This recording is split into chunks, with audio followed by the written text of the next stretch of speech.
Después de ser atracado, ya no podía dormir en mi propia casa. Mi corazón latía desbocado, entre el miedo y la rabia, así que le pedí a mi hijo quedarme con él unos días. Pero él me respondió con frialdad. No necesito otra boca que alimentar en mi casa. Esperando apoyo de mi propia sangre, lo único que encontré fue crueldad. Y cuando más tarde decidí visitarlo sin avisar, vi algo que acabaría destruyendo a nuestra familia para siempre. Antes de continuar, por favor suscríbete al canal y cuéntanos en los comentarios desde dónde nos estás escuchando. El marco de fotos yacía destrozado en el suelo de madera, la sonrisa de ella mirándome a través de una telaraña de cristal roto. Las llaves se me resbalaron de los dedos temblorosos y cayeron contra el marco de la puerta al entrar en lo que una vez fue mi sala de estar. La mesa de centro estaba volcada como un animal herido. Revistas esparcidas por el suelo como hojas caídas. Papeles del cajón de mi escritorio cubrían el piso como una alfombra blanca que conducía hacia la cocina. Y el silencio se sentía mal. Demasiado profundo, demasiado vacío, sin el zumbido familiar de los electrodomésticos que siempre me daban la bienvenida. ¿Qué demonios? Murmuré apenas audible. Mi maleta cayó con un golpe seco detrás de mí. El vidrio crujía bajo mis zapatos a cada paso dentro del caos, cada movimiento revelando una nueva violación. El mueble de entretenimiento estaba abierto, con sus estantes vacíos. La televisión, desaparecida. El equipo de sonido que ella había ahorrado 3 meses para regalarme en nuestro aniversario, también. Entonces me golpeó el olor. Aire rancio mezclado con algo extraño, que me revolvió el estómago. No era el cálido aroma de hogar que esperaba tras 2 semanas de visita en casa de mi hermana en California. Era el olor de extraños, de manos ajenas hurgando en todo lo que habíamos construido juntos. Levanté una foto rota de entre los escombros. La graduación de secundaria de Melvin, su gorro inclinado con aire arrogante, mi brazo alrededor de sus hombros. El borde rasgado nos separaba en la imagen. 23 años en esta casa, nunca cerraba la puerta trasera durante el día, apenas recordaba cerrarla de noche. Ella solía decirme, Silas, confías demasiado en la gente. Y, como casi siempre, tenía razón. Los cajones de la cocina estaban abiertos como bocas gritando. Los cubiertos tirados por el linóleo. Las puertas de los armarios descolgadas. El tarro del café volcado, tiñendo de manchas oscuras las encimeras blancas. Habían sido minuciosos, metódicos. Esto no era destrucción al azar. Era una búsqueda. Subí las escaleras con las piernas tambaleantes, aferrándome a la barandilla con los nudillos blancos. Cada escalón traía un nuevo nudo de miedo, una comprensión más profunda de cómo habían profanado mi santuario. El dormitorio me cortó la respiración. El colchón colgaba medio fuera del marco. Los cajones de la cómoda vaciados sobre la alfombra. La cajita de música de ella, la que tocaba The Way You Look Tonight, estaba de lado, vacía y en silencio. Su anillo de boda, los pendientes de perlas que su madre le había regalado, todos los pequeños tesoros que aún conservaban su perfume, se habían ido. Pero fue el estudio lo que terminó por romperme. La puerta de la caja fuerte colgaba abierta como una herida, su interior arrasado. El reloj de bolsillo de oro de mi padre, heredado por 3 generaciones. El dinero de emergencia que ella insistió en guardar por si acaso. Los bonos de ahorro que compramos en lugar de vacaciones, pensando en ayudar algún día a Melvin. ¿Quién haría esto? Pregunté en voz alta a la casa vacía. ¿Quién sabía siquiera dónde? El pensamiento me atravesó como agua helada subiendo poco a poco. Alguien que había estado aquí antes. Alguien que sabía de la caja fuerte detrás de mi escritorio, que conocía el lugar donde guardábamos la llave de repuesto, que sabía que estaría fuera exactamente 2 semanas. Me dejé caer en la silla del escritorio, el único mueble aún en pie. Las manos me temblaban al marcar de memoria los números. 911. ¿Cuál es su emergencia? La voz calmada de la operadora me ancló. Mi casa. Han entrado.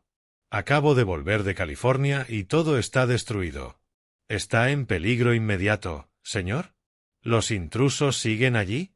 No, ya se fueron. Pero lo tomaron todo, sabían exactamente dónde buscar. Estamos enviando patrullas a su ubicación. ¿Me puede dar su dirección? Las sirenas resonaban a lo lejos, cada vez más cerca, mientras yo seguía rodeado de las ruinas de mi vida tranquila. La luz dorada de la tarde iluminaba la destrucción como burlándose de lo que una vez fue sagrado. Mis propias palabras rebotaban en mi mente, sabían exactamente dónde buscar. Las sirenas cortaron el aire del anochecer cuando 2 coches patrulla entraron en mi entrada. Aún sostenía el teléfono en la mano, la voz de la operadora como un salvavidas en medio del caos. El oficial Johnson salió primero. Un hombre fornido, de sienes encanecidas, que se movía con la calma de quien ha visto demasiadas escenas de crimen. Su compañero más joven, el oficial Martínez, llevaba una cámara y un kit de pruebas, inspeccionando ya el daño a través de las ventanas. Señor Miss, soy el oficial Johnson. Él es el oficial Martínez. ¿Está herido? No, solo abrumado. Mi voz sonaba extraña, distante. Los ojos expertos de Johnson recorrieron la sala, notando detalles que yo ni siquiera había percibido. Martínez empieza con fotos de los puntos de entrada y las zonas principales. Señor, necesito que espere afuera mientras hacemos una revisión de seguridad. Desde el porche, los vi moverse con eficiencia profesional. Johnson revisaba armarios y rincones, mientras Martínez documentaba todo con clics sistemáticos de la cámara. El flash iluminaba habitaciones que habían sido mi vida durante décadas y ahora parecían paisajes extraños. Todo despejado, llamó Johnson. Señor Miss, puede volver a entrar. Empecemos por el punto de entrada. Me guió hasta la puerta trasera, donde la madera astillada alrededor de la cerradura contaba su propia historia. Entrada forzada, pero con cuidado. Mire cómo trabajaron la madera. Se tomaron su tiempo, usaron las herramientas correctas. Esto no fue un chaval buscando dinero rápido. Martínez se arrodilló junto al marco, aplicando polvo para huellas con precisión. El patrón del daño sugiere experiencia. Sabían lo que hacían. Recorrimos la casa habitación por habitación, mientras Johnson hacía preguntas y Martínez recogía pruebas. Cada rincón revivía la herida al registrarlo oficialmente. ¿Cuánto tiempo estuvo fuera, señor Miss, y quién sabía de su viaje? 2 semanas. Visité a mi hermana en California. Se lo conté a mi hijo, a mi vecino Roy, y lo mencioné a un par de personas en la tienda. Me detuve, pensativo. Pero fueron directo a lo más valioso. ¿Cómo sabían lo del reloj de mi padre? ¿La combinación de la caja fuerte? Johnson anotó en una pequeña libreta. Estos ladrones sabían exactamente dónde buscar. Eso indica que estaban familiarizados con su casa. ¿Tiene alguna disputa pendiente? ¿Alguien que pudiera guardar rencor? Estoy jubilado, oficial. Vivo tranquilo. Ayudo a mis vecinos cuando puedo. No imagino quién haría algo así. Martínez levantó la vista de la cámara con la que fotografiaba mi caja fuerte vacía. No hay destrucción al azar aquí. Buscaban cosas específicas, joyas, dinero, electrónicos, pero dejaron las fotos familiares intactas. No las rompieron. Como si estuvieran enfadados, pero aún con cierto control. La mesa de la cocina se convirtió en nuestro centro de mando, el único espacio que no había sido tocado por el caos. Johnson extendió formularios mientras Martínez llenaba datos en su tableta. Necesitaremos un inventario completo de lo robado, explicó Johnson, con el bolígrafo listo. Empiece por lo más valioso. La lista se alargó a medida que hablábamos. La televisión, el equipo de sonido, el reloj de mi padre, las joyas de ella, el dinero de emergencia, incluso mis mejores herramientas del garaje. Cada objeto mencionado era como perder un trozo de mi vida. Señor Miss, la voz de Johnson se suavizó, necesito preguntarle por su familia. ¿Algún problema económico? ¿Alguien que pudiera necesitar dinero rápido? La pregunta me golpeó como un puñetazo. Mi hijo Melvin trabaja de mecánico. Ha pasado por momentos difíciles, pero él jamás. No pude terminar la frase. Martínez levantó la vista de su tableta. A veces las personas más cercanas nos sorprenden. No digo que sea familia, pero debemos considerar todas las posibilidades. Terminaron su trabajo mientras la oscuridad cubría el vecindario. Johnson me entregó un número de caso en papel oficial, explicando el proceso de investigación, los pasos a seguir, las escasas posibilidades de recuperar algo. Una cosa más, dijo Johnson al marcharse. Considere pasar la noche en otro lugar. A veces los culpables vuelven, sobre todo si piensan que se dejaron algo. Martínez asintió. Cambie las cerraduras mañana mismo e instale un sistema de seguridad si puede.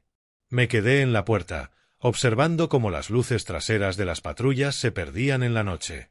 La casa ya no se sentía solo violada, sino clasificada, procesada, reducida a números de caso y etiquetas de evidencia.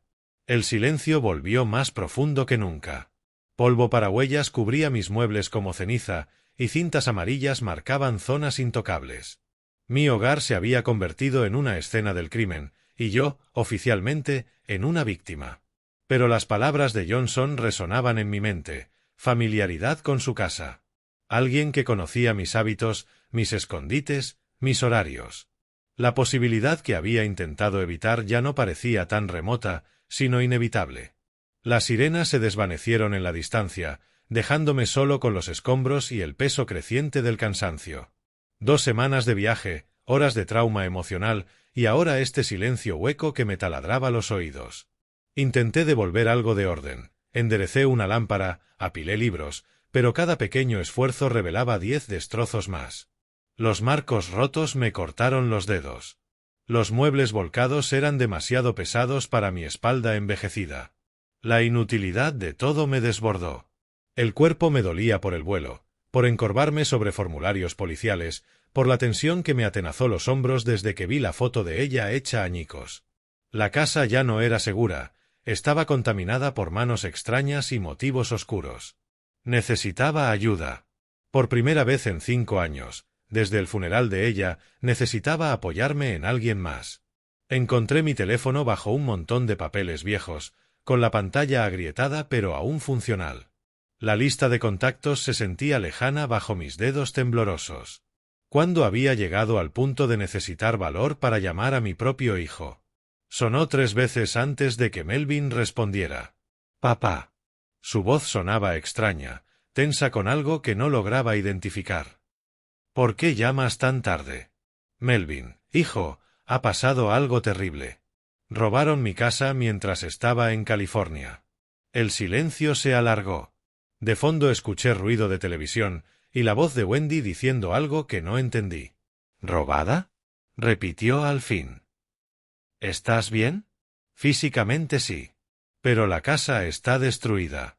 Se llevaron todo, las joyas de tu abuela, el reloj de tu abuelo, hasta la televisión. No puedo quedarme aquí esta noche. ¿Podría quedarme contigo unos días, hasta que lo solucione?» La pausa fue eterna. Cuando habló, su voz llevaba un filo que nunca había escuchado antes. «Papá, mira, no puedo ayudarte ahora mismo. Tengo mis propios problemas». Las palabras me golpearon como una bofetada. En 35 años, a través de cada crisis infantil, cada rodilla raspada, cada corazón roto, cada aprieto económico de su juventud, nunca lo había escuchado hablarme así. «Pero soy tu padre. Solo necesito un sofá por unas noches hasta que...». Dije que no. Su tono se volvió duro, casi desesperado. «No necesito otra boca que alimentar ahora mismo. Busca un hotel o algo. Melvin, por favor. Esta es tu casa de la infancia. Alguien profanó todo lo que tu madre y yo construimos. Necesito a la familia ahora. Pues la familia no siempre está cuando la necesitas, ¿no?» La amargura en su voz me heló. «Te las arreglarás. Siempre lo haces». La línea quedó muerta. Me quedé mirando el teléfono, repitiendo la conversación en mi cabeza con incredulidad. Ella se habría avergonzado. Lo habíamos criado mejor. Le enseñamos la lealtad, el cuidar de la familia, el estar juntos en las crisis. Pero algo en su voz me inquietaba, no era solo crueldad. Era miedo. Culpa, quizá. Como un niño atrapado en una mentira que responde con furia para ocultar algo. No. Mi propio hijo me había dicho que no. La casa se sentía más fría, las violaciones más profundas. Las pérdidas materiales eran reemplazables, televisores, joyas, relojes. Pero esto Esto me desgarraba lo esencial. 35 años de cumpleaños, de partidos de béisbol, de rodillas raspadas curadas con un beso, de matrículas universitarias pagadas sin queja. Y así respondí a mi familia cuando llegaba la crisis. Recogí algo de ropa limpia del suelo de mi dormitorio, la metí en un bolso que milagrosamente había quedado intacto. Mi espalda se quejó al agacharme por calcetines y ropa interior, pero el dolor físico era insignificante frente al vacío en mi pecho. La puerta de entrada parecía más pesada de lo habitual al cerrarla tras de mí. Cada paso hacia la casa de Roy arrastraba la derrota. La luz de su porche brillaba como un faro, prometiendo la bondad que mi propia sangre me había negado. Antes de que pudiera golpear, la puerta de Roy se abrió. Su rostro, curtido por los años y marcado por la preocupación, apareció bajo la luz amarilla como el de un farero recibiendo a un náufrago. «Silas, pasa, pasa». Se hizo a un lado, invitándome a su modesta sala de estar. «Te vi venir. Ya hablé con la policía sobre lo que pasó». El calor de su casa me envolvió como un abrazo físico. A diferencia de mi santuario profanado, el hogar de Roy se sentía seguro. Muebles gastados pero ordenados con precisión militar. Fotografías de sus años de servicio alineadas en los estantes. Todo en su lugar. «Qué cosa tan terrible», dijo, tomando mi bolso. 23 años como vecinos y nunca pensé ver algo así en esta calle. El alivio me inundó. Aquí estaba alguien que entendía, alguien que se preocupaba sin condiciones ni rechazos crueles. «Por supuesto que te quedarás aquí», dijo Roy, sacando mantas del armario. «Debería habértelo ofrecido antes, pero pensé que tu familia...». «Bueno, ya da igual». Preparó el sofá con disciplina militar, cada almohada en su sitio. En minutos ya había organizado un lugar cómodo para dormir y me condujo hacia su cocina. «¿Café, té, algo más fuerte?», preguntó, colocando sillas en torno a la mesa pequeña. «Pareces recién salido de una zona de guerra». «Café estaría perfecto», respondí, dejándome caer en la silla, consciente de lo agotado que estaba. Roy se movía con propósito. Encendió la cafetera, sacó tazas de armarios perfectamente ordenados.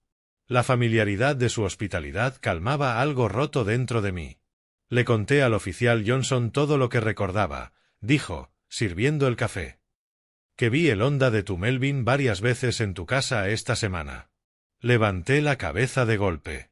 «Lo vi el martes por la mañana, creo, y también el jueves por la tarde», continuó Roy, sirviendo el café humeante en nuestras tazas. «Buen chico». Revisando la casa de su padre mientras estabas fuera. Le saludé con la mano, pero parecía tener prisa, seguramente preocupado porque yo viajara solo a mi edad. El café me calentaba las manos, pero las palabras de Roy encendieron un calor distinto en mi pecho. Orgullo mezclado con confusión. «Siempre ha sido protector», dije despacio. «Su madre le enseñó a cuidar de la familia. Mujer inteligente, tú ella». «Que en paz descanse», respondió Roy, levantando su taza en un pequeño brindis.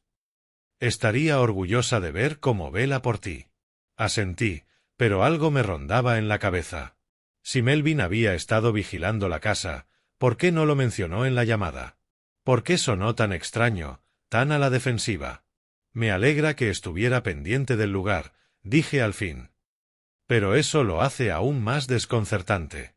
Roy se inclinó hacia adelante, bajando la voz en tono conspirador. «Entre tú y yo, creo que fueron profesionales.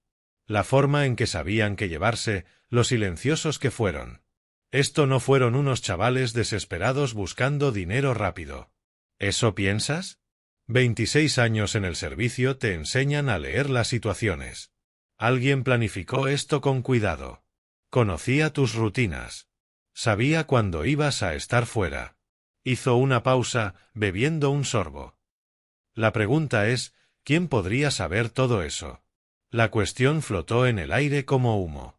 Empecé a pensar en todos los que sabían de mi viaje a California, la cajera del supermercado que me deseó buen viaje, el cartero a quien pedí guardar mis entregas, mi hermana, aunque ella vivía a 3000 kilómetros. Y Melvin.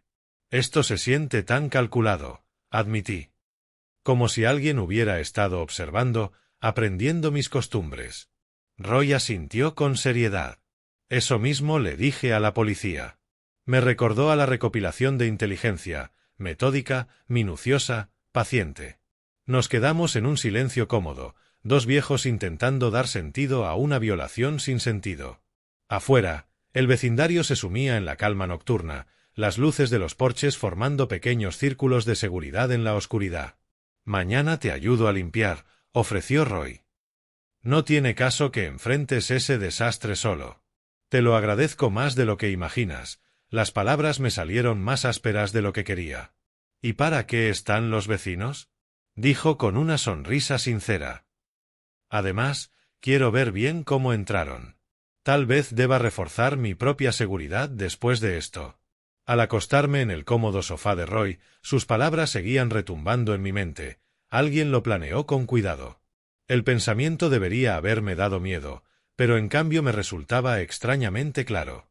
30 años como ingeniero me habían enseñado que todo problema tiene una solución, que todo misterio tiene pistas esperando ser descubiertas. Alguien había violado mi hogar, se había llevado mis recuerdos, y de algún modo descubriría quién. Lo último que recordé antes de dormirme fue la observación inocente de Roy, buen chico, revisando la casa de su padre. La mañana trajo una claridad inesperada. El café de Roy, su sincera preocupación y una noche decente de sueño habían devuelto algo de mi capacidad analítica. Tras desayunar, me puse a organizar mis pensamientos, haciendo listas de lo que debía hacer y a quién contactar. Pero un punto permanecía en lo alto de mi agenda mental: hablar seriamente con Melvin. Su casa adosada estaba en una urbanización que había visto mejores días. Viviendas modestas para familias jóvenes que empezaban.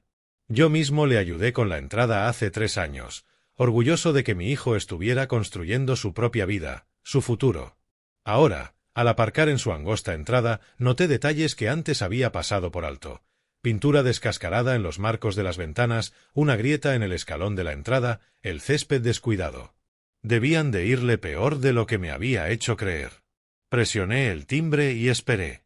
Oí ruidos dentro, movimiento, quizá voces, pero nadie abrió de inmediato. Finalmente, pasos se acercaron y la puerta se abrió revelando el rostro de Melvin, pálido, sorprendido. «Papá». «¿Qué?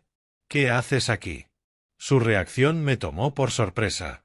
No era la bienvenida de un hijo preocupado por la crisis de su padre. Era la respuesta de alguien que había sido tomado desprevenido, quizá sin querer verme allí. «Hola, hijo. Perdona que venga sin avisar, pero tenemos que hablar». Estudié su rostro, ojeras profundas, miradas constantes hacia atrás, como si temiera algo. Después de la llamada de anoche, pensé que deberíamos aclarar las cosas. «Sí, claro. Pasa». El salón se sentía estrecho y desordenado. Revistas amontonadas en la mesa, platos por todas partes. Melvin se movía con nerviosismo, despejando un espacio en el sofá sin mirarme a los ojos. «¿Dónde está Wendy?», pregunté al sentarme. «En el trabajo. Está doblando turnos esta semana». Se dejó caer en un sillón, la pierna rebotando sin parar. «Mira, papá, sobre lo de anoche, estaba cansado, estresado. No quise sonar tan duro. Entiendo la presión, hijo. Todos enfrentamos tiempos difíciles». Mantuve la voz suave, sin confrontar. «Pero la familia debería estar unida en una crisis, ¿no crees?». La risa de Melvin sonó quebradiza, forzada. «Claro, la familia». Algo en su tono me hizo inclinarme hacia adelante. «Roy mencionó que vio tu coche en mi casa un par de veces esta semana». El efecto fue inmediato. Sus piernas dejaron de moverse, su rostro se endureció. «Ah, ¿sí? Yo no recuerdo haber pasado por allí. Estabas revisando la casa mientras yo estaba fuera, ¿verdad? Cuidando el lugar, como te enseñó tu madre». Quizá 1 o 2 veces. Su voz salió tensa, defensiva. «¿Por qué importa tanto?». La contradicción me golpeó como un mazazo. Primero no recuerdo, luego quizá 1 o 2 veces. Mi mente de ingeniero empezó a catalogar las inconsistencias. «Te noto nervioso, Melvin. Todo esto te tiene más alterado de lo que esperaba». Se levantó de golpe, yendo hacia la ventana. «Claro que estoy alterado». A mi padre le han robado. Violaron tu intimidad, se llevaron tus cosas. ¿Cómo se supone que debo sentirme? Pero su cuerpo decía otra cosa, hombros rígidos, ojos esquivos, manos retorciéndose. No era tristeza ni preocupación.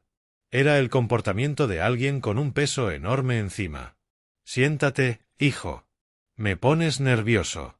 Volvió a la silla, pero no paraba quieto. Los dedos tamborileaban en el reposabrazos, sus ojos revoloteaban como los de un animal acorralado buscando salidas. Háblame de esas visitas a la casa, dije con cuidado. ¿Qué revisabas exactamente? Pues, lo normal. Que todo estuviera bien, que nadie molestara el lugar. ¿Y estaba todo bien? La pausa fue demasiado larga. Sí, todo estaba bien. Pero nada en esa conversación estaba bien. Cada respuesta parecía ensayada, cada gesto calculado para desviar más que para informar. Ese no era el hijo que había criado. El niño que solía confesar hasta sus travesuras más pequeñas entre lágrimas. Melvin, ¿qué te pasa? Y no me digas que es solo por el robo. Algo más te está consumiendo. Se levantó de nuevo, esta vez hacia la cocina. Necesito agua. ¿Quieres algo? Mientras escuchaba el grifo correr, analicé nuestro intercambio como un proyecto fallido de ingeniería. Cada pregunta había recibido evasivas. Cada intento de conexión, rechazado. Mi hijo me estaba mintiendo.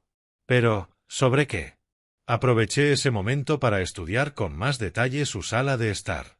Había facturas apiladas en la mesa auxiliar, algunas con sellos rojos de vencidas. Una revista de juegos abierta en un artículo sobre estrategias de póker. Botellas de cerveza vacías alineadas detrás del sofá. Cuando Melvin regresó, con el vaso temblando ligeramente en su mano, hice un último intento de comunicación directa.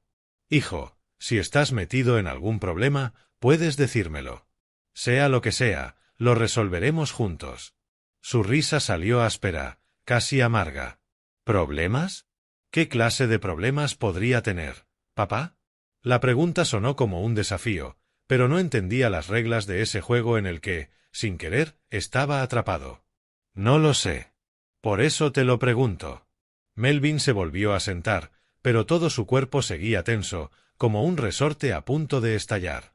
Cada pocos segundos, sus ojos se desviaban hacia la repisa de la chimenea y luego rápidamente hacia otro lado, como si comprobara algo que no quería que yo notara. De pronto se excusó, murmurando algo sobre la cena, y volvió a la cocina. La casa se sintió demasiado silenciosa sin su energía nerviosa, como el instante entre el relámpago y el trueno, cuando el aire mismo parece contener la respiración. Me recosté en la incómoda silla, dejando que mi vista recorriera la sala desordenada. Facturas, revistas, botellas vacías, los restos de una vida que no iba según lo planeado. El pobre muchacho estaba pasando por más dificultades de las que yo había imaginado. Entonces mi mirada se posó en la repisa. Había algunas fotos enmarcadas y adornos decorativos. Melvin de niño sonriendo desdentado en un partido de béisbol, su boda con Wendy, algunos objetos que parecían de mercadillo y un reloj. Al principio me pareció un detalle más, una simple pieza entre los objetos acumulados de un joven matrimonio. Pero algo en su perfil, en la curva de la caja, me obligó a mirarlo 2 veces. El brillo del latón captó la luz de la tarde que entraba por la ventana. La correa de cuero, gastada por años de uso. La forma peculiar de la corona, doblada desde 1987, cuando con 10 años lo dejé caer intentando darle cuerda a escondidas. El corazón se me detuvo. Me levanté despacio, las piernas desconectadas del resto del cuerpo. Cada paso hacia la repisa fue un esfuerzo consciente, como avanzar contra la corriente. Por favor, que me equivoque. Que sea un error terrible. Pero a medida que me acercaba, los detalles se hicieron inconfundibles. El pequeño arañazo en el cristal, la pátina del latón por décadas de uso, la inscripción en la parte trasera que no necesitaba ver para recordar. A William Miss, fiel servicio, 1943-1978. El reloj de mi padre. El legado de mi abuelo. La pieza que había pasado por 3 generaciones de hombres de mi familia y que algún día debía ser de Melvin, pero a través de un acto de honor, no de robo. El mundo pareció inclinarse a mi alrededor. La sangre rugía en mis oídos como olas, y tuve que sujetarme a la repisa para no caer. 35 años de paternidad colapsaron en un solo instante devastador de absoluta claridad. Mi propio hijo, el niño al que enseñé a montar en bicicleta, a lanzar una curva en béisbol, a tratar a la gente con dignidad y respeto, el joven al que envié a la universidad, al que ayudé a comprar su casa, él me había robado. La raya de cuando lo dejé caer con 10 años. No hay duda, susurré a la sala vacía. Pasos se acercaban desde la cocina. —¿Papá? ¿Todo bien ahí afuera? —preguntó la voz de Melvin. Me obligué a alejarme de la repisa, regresando a mi silla con movimientos que intenté disimular como casuales. Pero mis manos temblaban en los reposabrazos y mi respiración era corta y entrecortada. —Bonito reloj el que tienes en la repisa —dije cuando reapareció, mi voz sonando extraña, distante, incluso para mí. Melvin lanzó una mirada rápida, demasiado casual. —¿Ese viejo trasto? Lo compré en una casa de empeño en el centro. La mentira me golpeó como otro puñetazo. No solo por el robo, sino por la facilidad con la que me mentía a la cara. Parece una antigüedad. Buena calidad. Sí, lo conseguí barato. Seguro el tipo no sabía lo que valía. Cada palabra giraba el cuchillo más profundo. Mi propia sangre, mirándome a los ojos y negando haber robado el reloj de su bisabuelo. Ese reloj que debía ser su herencia, su vínculo con la historia y el honor familiar. Bueno, logré decir, poniéndome de pie con dificultad. Será mejor que me vaya. Roy me está ayudando a limpiar esta tarde. Melvin pareció casi aliviado. Claro, papá. Y otra vez, perdón por lo de anoche. Te llamo luego para ver cómo sigues. Otra mentira. Ambos sabíamos que no llamaría. El camino hacia mi coche fue como caminar sobre arenas movedizas. Cada paso exigía un esfuerzo tremendo, y el mundo a mi alrededor parecía apagado, distante. Tropecé 2 veces con las llaves antes de poder encender el motor. Al salir de la entrada, lo vi en la ventana, sin despedirse, sin mostrar preocupación por su padre asaltado, solo observando, asegurándose de que realmente me marchara. Mi propio hijo. Mi propia sangre. ¿Cómo podía mirarme a los ojos? El trayecto de vuelta a casa de Roy pasó en un borrón automático de semáforos y señales. Mi mente hacía cálculos terribles. El momento exacto de mi viaje, el conocimiento de mis escondites, la precisión quirúrgica de lo robado. Todo lo que le había enseñado sobre honor, familia, hacer lo correcto, reducido a nada. Al aparcar frente a la casa de Roy, una certeza cristalina me atravesó. Si Melvin pensaba que podía destruir todo lo que su madre y yo habíamos construido, robar a su propia familia y salir impune, estaba muy equivocado. Mi hijo había cometido el peor error de su vida. Más tarde, sentado en el coche prestado de Roy, el volante se sentía ajeno bajo mis manos. El clic de la llave al girar sonaba anormalmente fuerte en el silencio de la tarde. La raya de cuando lo dejé caer con 12 años. No hay error posible. Conduje entre tráfico que pasaba como un borrón de colores, mientras mi mente reproducía una y otra vez ese instante devastador, la corona doblada, la pátina del latón, la inscripción grabada en la memoria. Tuve que detenerme en una gasolinera, las manos temblando demasiado como para seguir al volante con seguridad. Gente entraba y salía de la tienda, continuando con sus vidas normales, mientras la mía se desmoronaba en fragmentos. 35 años de paternidad reducidos a una verdad innegable, reposando en la repisa de mi hijo. El motor seguía encendido mientras respiraba profundamente, intentando procesar lo imposible. Quizá había una explicación. Quizá alguien se lo vendió legítimamente. Pero el momento, su nerviosismo, las visitas que mencionó Roy, todo apuntaba hacia una conclusión aterradora. 20 minutos pasaron antes de atreverme a seguir conduciendo. Las calles conocidas de Omaha se desdibujaban como acuarelas bajo la lluvia, convertidas en paisajes extraños por mi visión nublada por el shock. Roy estaba en su jardín cuando llegué. Levantó la vista con una sonrisa que se desvaneció en cuanto vio mi cara. Silas, pareces haber visto un fantasma. La charla con Melvin no salió bien. Algo no está bien, Roy. Las palabras me salieron roncas, desgarradas. No puedo explicarlo aún, pero algo anda muy mal. Dejó las tijeras de podar, limpiándose las manos de tierra. Los problemas de familia son los más duros. Necesitas hablarlo. Todavía no. Primero debo estar seguro. Debo comprobar algunas cosas. Roy me observó con la mirada aguda de quien aprendió a leer personas bajo presión. Bueno, ya sabes dónde encontrarme cuando estés listo. Siempre habrá café en la mesa. Esa noche, en la habitación de invitados, me quedé mirando las manchas de agua en el techo. La imagen del reloj se repetía sin descanso en mi mente, el latón brillando bajo la luz, la correa desgastada, acusándome desde la repisa de la casa de mi hijo. Pero la duda me roía por dentro. 35 años de haberlo criado, de enseñarle el bien y el mal. ¿Todo había sido en vano? ¿De verdad había fracasado hasta el punto de que aquel niño que lloraba por pisar una hormiga ahora robaba a su propio padre? El ingeniero dentro de mí exigía pruebas, no emociones. Evidencia que resistiera cualquier escrutinio, que no pudiera descartarse como coincidencia. Si iba a destruir nuestra relación para siempre, debía estar absolutamente seguro. Saqué un cuaderno y empecé a hacer listas, un enfoque metódico ante una situación imposible. Fechas, horarios, oportunidades, lo que había sido robado y dónde podría haber ido, quién podría haber visto qué. La revista de póker que había notado cobró de pronto un sentido terrible. Las facturas vencidas. El extraño comportamiento de Melvin, su rechazo desesperado cuando le pedí ayuda. Las piezas formaban un patrón que yo había sido demasiado confiado para ver. Pero no bastaban los patrones, necesitaba pruebas. Pruebas que pudieran sostenerse en un tribunal, porque hacia allí se dirigía todo si mis sospechas resultaban ciertas. 3 horas de planificación después, tenía una estrategia. Requeriría tiempo, paciencia y el mismo método meticuloso que me había servido en 30 años como ingeniero resolviendo problemas. Si estaba equivocado, le rogaría perdón y pasaría el resto de mi vida enmendando el error.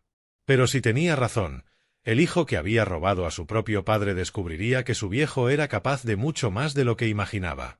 Las páginas amarillentas de la guía telefónica crujían bajo mis dedos mientras buscaba casas de empeño en todo Omaha. Roy me prestó su coche otra vez, sin hacer preguntas. La clase de confianza que yo alguna vez había depositado en mi propio hijo. 7 días de investigación sistemática comenzaron en Petespoon Palace, en Dodge Street. El dueño, un hombre corpulento con ojos desconfiados, examinó las fotos que le mostré con atención. Sí, recuerdo ese reloj. Una pieza vintage, de gran calidad. Golpeó la foto con su dedo grueso. Un tipo joven, 30 y tantos, parecía más nervioso que un gato. El corazón me retumbaba en el pecho. ¿Puede describirlo mejor? Cabello oscuro, como 1,80 de estatura, ropa de trabajo. Dijo que era el reloj de su abuelo, pero que necesitaba dinero rápido por una emergencia. ¿Tiene algún recibo? El papel mostraba una fecha, 13 de mayo, 2 días después de que yo viajara a California. La firma era ilegible, pero la descripción física coincidía con Melvin. Lo había vendido por $300, un reloj que valía 10 veces más. 2 casas de empeño más confirmaron mis peores temores. Mi televisión estaba en Second Chance Electronics. Las joyas de ella, en Golden Memories Consignment. Cada transacción apresurada, mal pagada, hecha por un joven que encajaba perfectamente con la descripción de mi hijo. La señora Peterson, mi vecina a 3 casas, me recibió en su cocina con la efusividad de quien casi nunca tiene visitas. Oh, sí. Vi ese Honda Civic el 13, sobre las 2 de la tarde. Me pareció raro porque usted no estaba, pero pensé que quizá Melvin estaba cuidando la casa. ¿Vio bien al conductor? No su rostro, pero la complexión era familiar. Un joven con prisa, aparcando directo en su entrada, como si nada. La línea de tiempo encajaba perfectamente. Mientras yo almorzaba con mi hermana en San Francisco, mi hijo estaba robando mi casa 3 usos horarios más al este. Las cámaras de los Henderson mostraron un Honda Civic con la matrícula de Melvin. La hora, 2:17 de la tarde, 13 de mayo. Justo en la franja que la señora Peterson había señalado. Cada evidencia era otro clavo en el ataúd de mis esperanzas. La parte metódica de mi mente catalogaba los hechos, mientras el padre en mí moría un poco más con cada confirmación. El viernes por la noche lo seguí desde el taller hasta el casino Riverbend. Lo vi entrar con la determinación de alguien alimentando una adicción.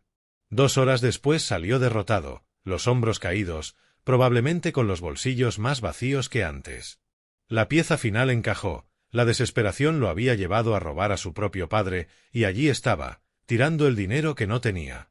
De vuelta en la cocina de Roy, extendí todo lo que había reunido: fotografías, recibos, declaraciones, la línea de tiempo. La evidencia era tan clara que ni Melvin podría negarla. El hijo que crié ya no está, susurré al cuarto vacío. En su lugar, solo queda un extraño que me ha traicionado. Pero necesitaba que lo supiera. Necesitaba mirarlo a los ojos mientras lo enfrentaba con la prueba. Al día siguiente iría a su casa con esa carpeta y vería cómo intentaba explicar lo inexplicable. El reloj seguía en su repisa, esperando para convertirse en la acusación final. La justicia exigía verdad y la verdad exigía valor. La carpeta Manila reposaba en el asiento del copiloto como un arma cargada mientras conducía hacia la casa de Melvin. Una semana de investigación meticulosa había producido pruebas irrefutables. Melvin abrió la puerta con la misma expresión confundida de mi visita anterior. Esta vez, yo solo sentía determinación helada. «Papá, ¿qué haces aquí otra vez? Tenemos que hablar, hijo. ¿Puedo pasar?» El salón estaba igual de desordenado, reflejando problemas financieros, dominado por ese reloj de bolsillo brillando como una acusación muda. Coloqué la carpeta sobre la mesa con precisión deliberada. «Melvin, sé que robaste mi casa. Tengo pruebas». Su rostro se puso pálido. «¿Qué? Papá, me asustas. ¿De qué hablas? Deja de mentir». Abrí la carpeta, mostrando la primera fotografía. «Tengo testigos, recibos, pruebas documentadas. Y tengo esto». Señalé la repisa, donde el reloj de mi padre brillaba bajo la luz. «Ese, lo compré en una casa de empeño. Ya te lo dije. Petespoon Palace. 13 de mayo. $300. Deslicé la copia del recibo hacia él. «La descripción física coincide contigo. ¿Quieres explicar cómo el reloj de tu abuelo terminó en una casa de empeño 2 días después del robo?» Las manos de Melvin temblaban al sostener el papel. Su boca se abría y cerraba sin emitir sonido. «Aquí está la declaración de la señora Peterson, que vio tu coche en mi entrada esa tarde. Y esta es la grabación de la cámara de los Henderson, con tu matrícula a las 2:17 de la tarde. Papá, por favor. Aquí, el recibo de mi televisión. Aquí, el de las joyas de tu madre». Cada documento golpeaba la mesa con la contundencia de un mazo judicial. Melvin se desplomó en el sillón, enterrando el rostro entre las manos, sollozando como un animal herido. «No entiendes, iban a hacerle daño a Wendy. Debía $15,000 a gente que no acepta plazos. Así que en vez de pedirme ayuda, ¿me robaste?» Levantó la cabeza, los ojos rojos ardiendo de desesperación. «Me habría sermoneado. Uno de tus discursos sobre responsabilidad y malas decisiones. Es cierto. Lo habría hecho. Pero también te habría ayudado. Pensaba devolverlo. Cuando ganara en las mesas iba a recomprar todo y nunca te habrías enterado. La ilusión del jugador quedó desnuda. Siempre a una jugada de resolverlo todo, sin aceptar que el sistema estaba diseñado para quitárselo todo. En cambio, profanaste mi casa, robaste el anillo de boda de tu madre, empeñaste el reloj de tu bisabuelo por una miseria». Mi voz se mantuvo firme, fría, como un ingeniero presentando hechos. «Me miraste a los ojos y me mentiste». Melvin se puso de pie de golpe, la desesperación volviéndolo peligroso. «No puedes llamar a la policía contra tu propio hijo. Mírame». Saqué el teléfono. «Tú tomaste la decisión cuando entraste en mi casa. Mamá nunca te lo perdonaría», gritó, histérico. Las palabras me atravesaron como un cuchillo, pero me mantuve firme. «Tu madre se avergonzaría de lo que te has convertido». Se lanzó hacia mí, intentando arrebatarme el teléfono, pero 35 años de decepciones se habían endurecido en algo más fuerte que su desesperación. Retrocedí, ya marcando. «911, ¿cuál es su emergencia?» La voz de la operadora cortó sus súplicas como un cuchillo en la seda. Necesito reportar un robo en vivienda. El autor está aquí conmigo y tengo pruebas. ¿El autor sigue en el lugar, señor? ¿Está en peligro inmediato? Melvin volvió a lanzarse sobre mí, intentando impedirme hablar, pero la desesperación lo hacía torpe. Me mantuve a distancia, con la voz firme. El autor es mi hijo. No es peligroso, pero está intentando evitar que denuncie el crimen. 15 minutos se sintieron como horas. Melvin alternaba entre caminar frenéticamente de un lado a otro y desplomarse en sollozos, de vez en cuando intentando negociar desesperadamente. Papá, por favor, piensa en Wendy. Piensa en tu futura nieta que estamos planeando. Pero el tiempo para consideraciones familiares ya había pasado. El reloj de latón en su repisa atrapaba la luz de la tarde, testigo silencioso de una traición más dolorosa que cualquier herida. 2 coches patrulla llegaron con la misma eficiencia de siempre. Los oficiales Johnson y Martínez bajaron, sus rostros mostrando reconocimiento al acercarse. Señor Miss, atendimos su denuncia de robo hace 3 semanas. Así es, oficial Johnson. He descubierto quién cometió el crimen. Martínez me miró a mí y luego a Melvin, con gesto profesional y analítico. Este es el hijo del que habló en la investigación inicial. Sí. Y tengo pruebas completas de su culpabilidad. La voz de Melvin se quebró al dirigirse directamente a los agentes. Esto es un asunto familiar. No pueden arrestar a alguien solo por las acusaciones de su padre. El rostro de Johnson permaneció neutral. Señor, necesitaremos revisar la evidencia y tomar nuestra propia determinación. La carpeta Manila pesaba más de lo que debía mientras desplegaba su contenido sobre la mesa. Cada documento, cada fotografía, cada recibo contaba su parte de la historia con precisión meticulosa. Recibos de casas de empeño que muestran la venta del reloj de mi padre el 13 de mayo, expliqué, señalando con calma. Descripción física que coincide exactamente con mi hijo.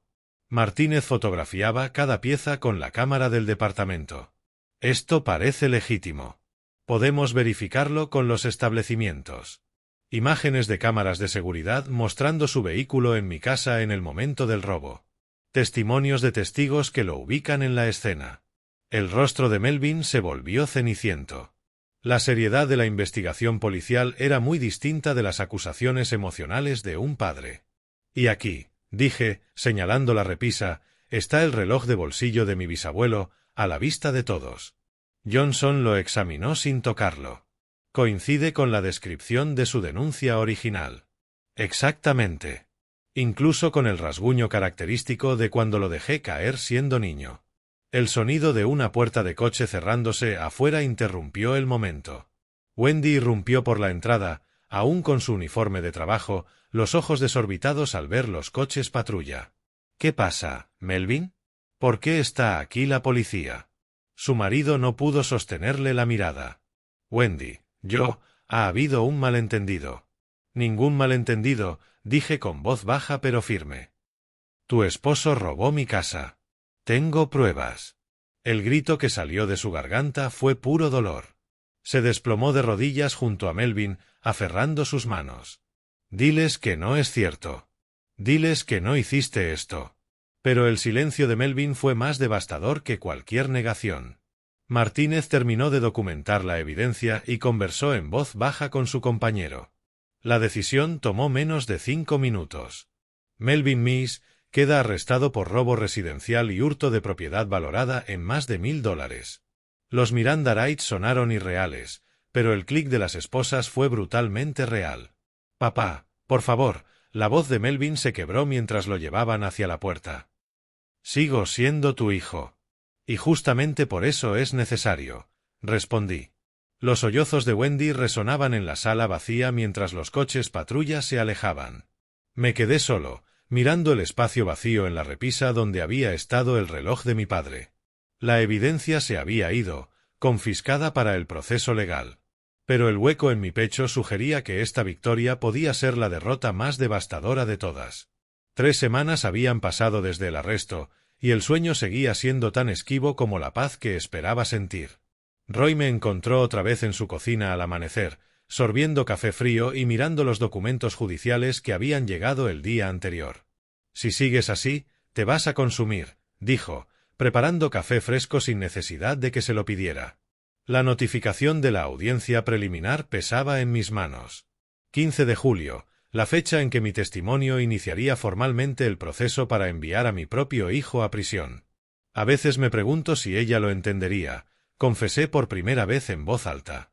Roy se sentó frente a mí, trayendo el calor de la compañía a mi lucha solitaria. Tu esposa era una mujer sabia. Vería el principio detrás del dolor. Pero los principios eran conceptos abstractos a las 3 de la madrugada, cuando el peso de destruir a tu propia familia caía sobre ti como una losa. La oficina del fiscal del distrito estaba en la 8ª planta de un edificio del centro, con olor a moqueta vieja y café institucional. La fiscal asignada a nuestro caso, Rebecca Chen, me recibió con una simpatía profesional. Señor Miss, en 30 años de carrera nunca he visto a un padre procesar a su propio hijo con este nivel de documentación. ¿Y eso lo hace incorrecto? No, señor.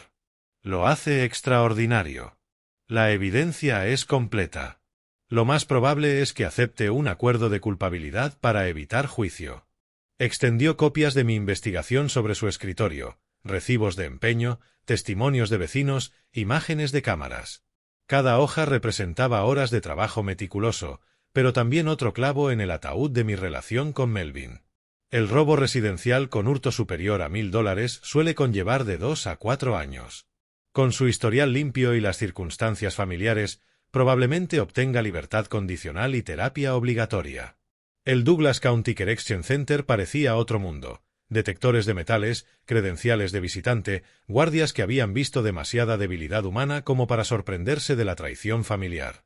Melvin apareció tras un cristal reforzado, vestido de naranja que acentuaba su aspecto enfermizo. La pérdida de peso había endurecido sus facciones, y sus ojos tenían una amargura que nunca había visto en él. ¿Estás satisfecho ahora? Su voz llegó distorsionada por el altavoz. Viéndome encerrado como un animal. Yo quería que afrontaras las consecuencias, no que te consumieras en amargura. ¿Qué esperabas? ¿Que te agradeciera por destruir mi vida? La conversación duró 20 minutos y no logró nada, salvo profundizar mi creciente duda. La prisión se suponía que debía enseñar lecciones, pero el hombre al otro lado del cristal parecía estar aprendiendo las equivocadas. De vuelta en la cocina de Roy, jugueteaba con la comida en el plato mientras él me observaba con preocupación creciente. Te estás cuestionando a ti mismo. Se nota que eso te carcome por dentro. ¿Y si destruí cualquier posibilidad de redención para él? El pasado militar de Roy le había enseñado a tomar decisiones duras bajo presión. Silas, a veces amar significa dejar que la gente enfrente las consecuencias de sus actos. ¿Y si esas consecuencias lo rompen en vez de arreglarlo? Entonces también es su decisión. No puede salvar a alguien que no quiere salvarse. El correo trajo más documentos legales, más fechas de corte, más recordatorios de que la rueda de la justicia seguía girando sin importar las dudas de un padre. Julio se convirtió en agosto entre noches en vela y abogados que hablaban de mi hijo como si fuera solo un número de caso, en vez del niño al que había enseñado a montar en bicicleta. La opinión pública en el vecindario estaba dividida. Algunos admiraban mis principios, otros cuestionaban mi lealtad familiar. La señora Peterson dejó de hablarme por completo al conocer la historia. La gente cree que entiende, hasta que se trata de su propio hijo, observó Roy en una de nuestras caminatas nocturnas. Quizá tengan razón. Quizá la sangre deba pesar más que la justicia. O quizá la justicia sea la forma de demostrar amor a quienes no saben que necesitan salvarse. La audiencia preliminar llegó y pasó. Melvin aceptó un acuerdo: 2 años de libertad condicional, terapia obligatoria por adicción al juego, servicio comunitario y restitución total de lo robado. Sin prisión, sin antecedentes permanentes si completaba el proceso con éxito. Al salir del tribunal, no sentí ni victoria ni derrota, solo el agotamiento vacío de alguien que había peleado una guerra sin ganadores. El secretario me entregó un sobre del acusado.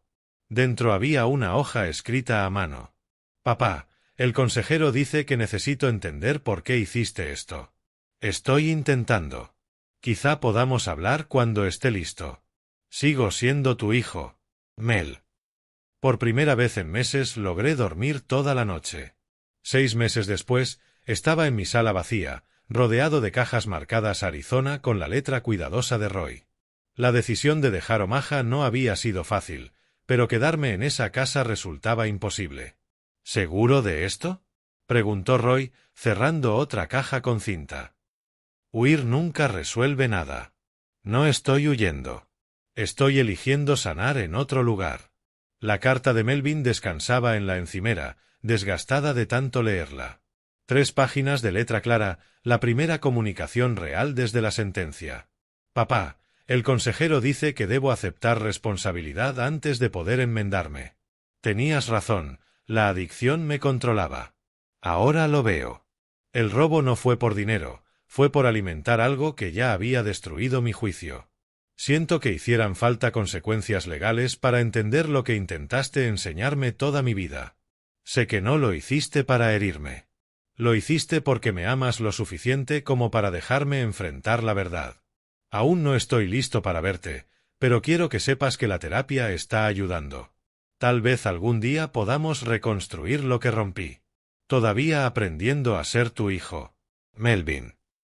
Roy me encontró sosteniendo la carta, y por fin las lágrimas que me había prohibido brotar cayeron libremente. Ya lo entiende, dije simplemente.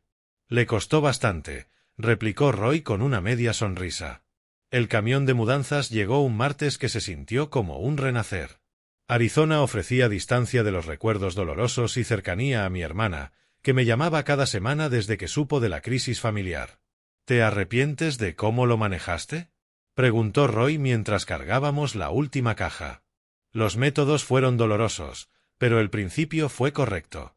A veces lo más duro y lo correcto son la misma cosa. Ella lo entendería. Siempre decía, el amor no siempre es cómodo.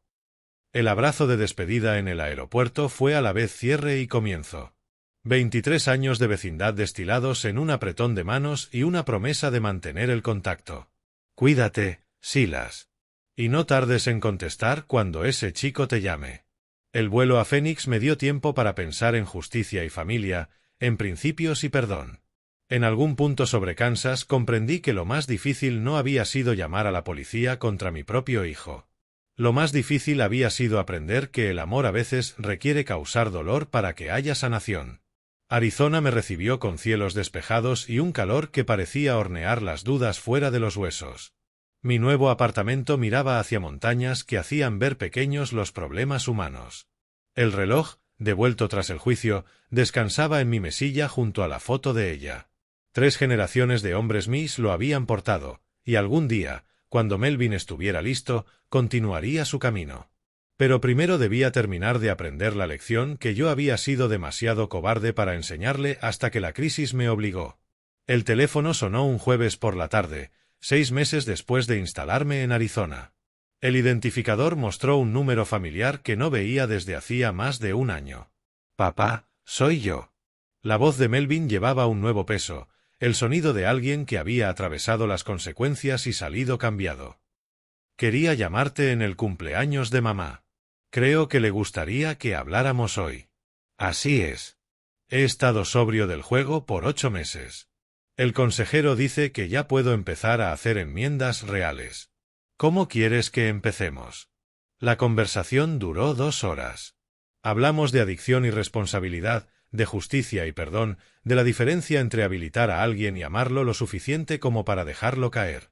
Ahora entiendo por qué lo hiciste, dijo finalmente. Te odié por ello. Pero lo entiendo. Nunca dejé de amarte, Melvin. Ni por un segundo. Lo sé, papá. Eso fue lo más difícil de aceptar. Cuando colgué, el atardecer teñía las montañas de púrpura y dorado. El mañana traería otra conversación y al día siguiente otro pequeño paso para reconstruir lo roto. La justicia había sido servida. Ahora comenzaba el verdadero trabajo de sanar. El reloj seguía marcando el tiempo en mi mesilla, marcando un futuro donde el amor y la responsabilidad pudieran coexistir, donde las decisiones duras construyeran relaciones más fuertes, donde a veces el mayor regalo de un padre es permitir que su hijo enfrente las consecuencias de sus actos. La foto de ella me sonreía a través de los años y casi pude oír su voz. Bien hecho, Silas. Bien hecho. Si te ha gustado esta historia, dale me gusta a este vídeo, suscríbete al canal y comparte en los comentarios qué impresión te dejó. Para escuchar la siguiente historia, haz clic en la caja de la izquierda.